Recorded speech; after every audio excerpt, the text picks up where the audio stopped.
Hi, I hope you had a really good Easter break. Today I'm back again to read you another story, and today's story is Dum Dum Dum, The Scarecrow's Wedding by Julia Donaldson. Okay, let's see what happens. Betty O'Barley and Harry O'Hay were scarecrows. They scared lots of crows every day. Harry loved Betty and Betty loved Harry, so Harry said, "Betty, my beauty, let's marry. Let's have a wedding, the best wedding yet, a wedding that no one will ever forget." Oh, look at Betty and Harry. They look so happy. Betty agreed, so they hugged and they kissed. Then Betty said, "Harry dear, let's make a list."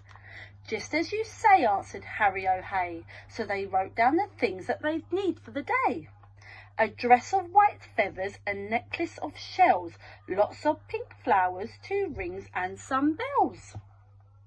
There's their list. See it? Then Harry gave Betty O'Barley his arm and the scarecrow set off to hunt round the farm. Maybe you could make your own list to hunt around the house or the garden. They hadn't gone far when they spotted some geese. "Oh, geese, if you give us a feather apiece, you can come to our wedding, the best wedding yet, the wedding that no one will ever forget." "We will," honked the geese, and they gave each a feather. "Hooray!" cried the scarecrows. They hugged and they kissed. They hurried back home to cross-dress off the list. Then Harry gave Betty O'Barley his arm and they set off once more to hunt round the farm. A spider friend offered to sew the feathers together as well. That's very nice of him.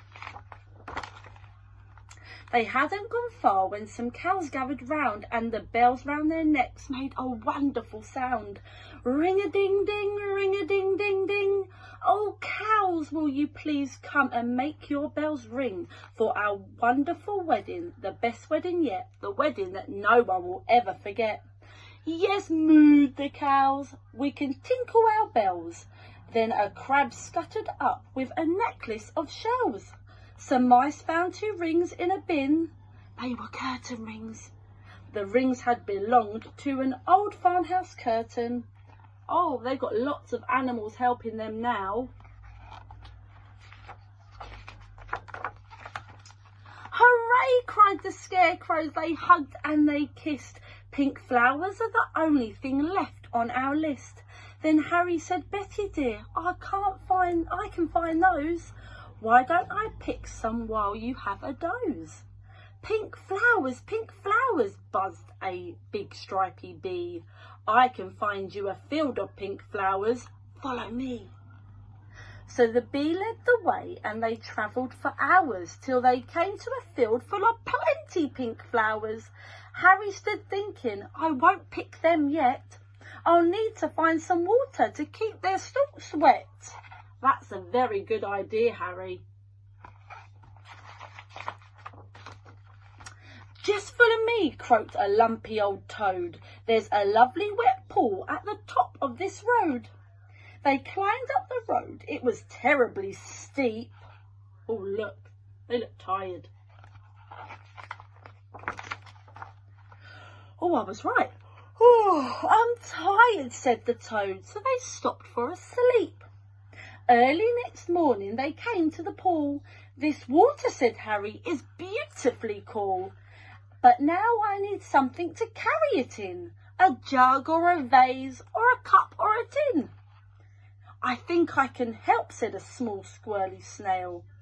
"I can show you the way to a very fine pail." Who can see the snail? So the snail and the scarecrow set off on their way, but the snail was so slow it took nearly a day. Betty was worried. "What's happened to Harry? Where is the scarecrow I'm planning to marry?" The farmer came by with a frown on his face, and he made a new scarecrow to take Harry's place. Oh no!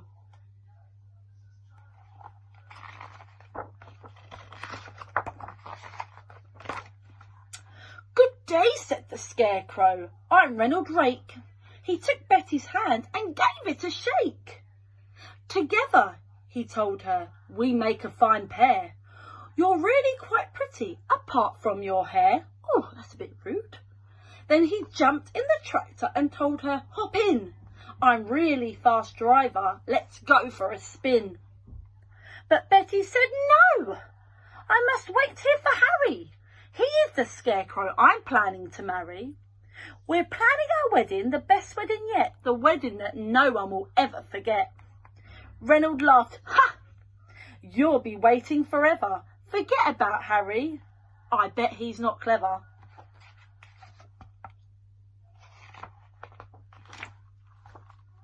I must be the cleverest Scarecrow alive. I sing lots of songs, I can dance, I can drive. I'm dashing and daring, said Reynard Rake. My smoke rings are staggering, make no mistake.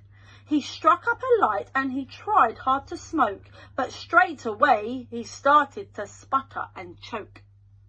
What happened next was completely unplanned. The lighted cigar tumbled out of his hand. And that'll teach him for smoking. Smoking is very bad. It fell to the ground and started a fire. Betty screamed, help, as the flames flickered higher. But Reynard Rake said, I'd better be off, and he bounded away with a terrible cough. Oh no, poor Betty. Then suddenly, who should appear from the farm but Harry O'Hay with a pail in his arm. Betty, cried Harry, my own future wife. He poured on the water and saved Betty's life.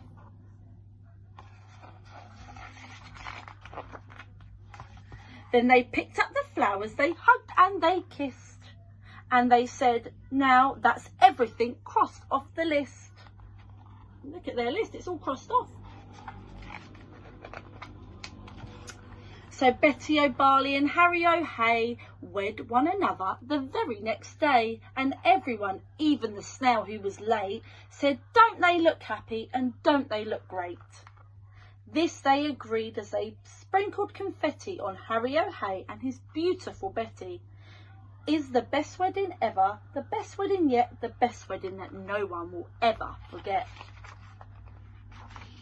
The end. Let me show you a picture of their wedding. And